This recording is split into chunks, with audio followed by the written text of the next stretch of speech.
ஆடு, மாடு, கோழி, மீன் வளர்க்கும் விவசாயிகளுக்கு வட்டியில்லா கூட்டுறவு கடன் வழங்கப்படும் என அமைச்சர் பெரியகருப்பன் அறிவித்துள்ளார்.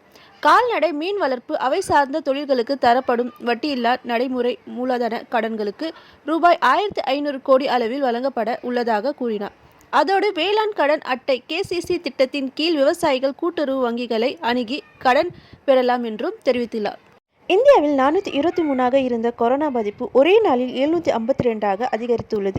புதிய கொரோனா வேகமடைந்து தொடங்கியதால் மருத்துவர்கள், மருத்துவ பணியாளர்கள், நோயாளிகள், பொதுவெளி செல்பவர் கட்டாயம் முகக்கவசம் அணிய வேண்டும். பொது இடங்களில் சமூக இடைவெளியை கடைபிடிக்க வேண்டும். வெண்டிலேட்டர், ஆக்சிஜன் உள்ளிட்ட கருவிகளை தயார் நிலையில் வைத்திருக்க வேண்டும் என மத்திய சுகாதாரத்துறை அலர்ட் கொடுத்துள்ளது. தமிழகத்தில் திமுக ஆட்சி நடப்பதால் நமது மக்களுக்கு உதவ மத்திய அரசுக்கு மனமில்லை என்று அமைச்சர் உதயநிதி ஸ்டாலின் குற்றச்சாட்டியுள்ளார். தமிழகத்தை விட குறைவான மக்கள் தொகை கொண்ட குஜராத் மாநிலத்துக்கு அதிகப்படியான தொகை ஒதுக்கீடு செய்யப்படுகிறது.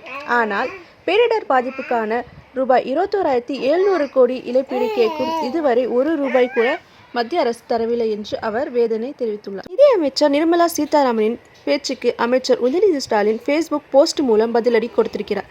அதில் மாநில பேரிடர் நிதியை தந்துவிட்டு தேசிய பேரிடர் நிதியை கொடுத்தது போல் பேச வேண்டாம். நாங்கள் மரியாதை தருவதற்கு தயாராக இருக்கின்றோம். ஆனால் தமிழக மக்கள் மீது கொஞ்சமாவது அக்கறை செலுத்தி நிதியை தாருங்கள். மரியாதைக்குரிய நிதியமைச்சர் என்று கிண்டலாக கூறியுள்ளார். தூத்துக்குடி மாவட்ட அரசு ஊழியர்களுக்கு விடுமுறை அறிவிப்பு பொருந்தாது என்று மாவட்ட ஆட்சியர் லட்சுமிபதி அறிவித்திருக்கிறார். கனமழை மற்றும் வெள்ளம் காரணமாக தூத்துக்குடி மாவட்டத்தில் தொடர் விடுமுறை அளிக்கப்பட்டிருந்தது. இதனை சாதகமாக பயன்படுத்தி கொண்டு அரசு ஊழியர்களுக்கு விடுப்பு எடுத்து வருகின்றனர்.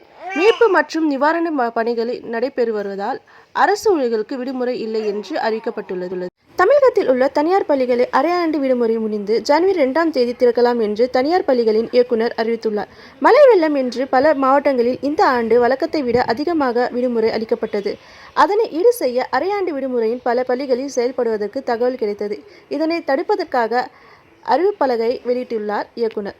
பிக்பாஸ் சீசன் 7இல் இந்த வாரம் சரவணன் விக்ரம் எலிமினேஷன் செய்யப்பட்டிருக்கிறது தகவல் வெளியாகியிருக்கிறது. ஒவ்வொரு வாரமும் ஞாயிற்றுக்கிழமை ஒளிபரப்பாகும் எலிமினேஷன் எபிசோட் வெள்ளிக்கிழமையே ஹிட் செய்யப்படுகிறது. இந்நிகழ்ச்சி தற்போது 82 நாட்களை கடந்து முடிவு பெறும் நிலையை எட்டியிருக்கிறது. உள்ளே இருக்கும் போட்டியாளர்களுக்கு கடும் போட்டி நிலவி வரும் நிலையில் சரவணன் விக்ரம் வெளியேற்றப்பட்டிருக்கிறார்.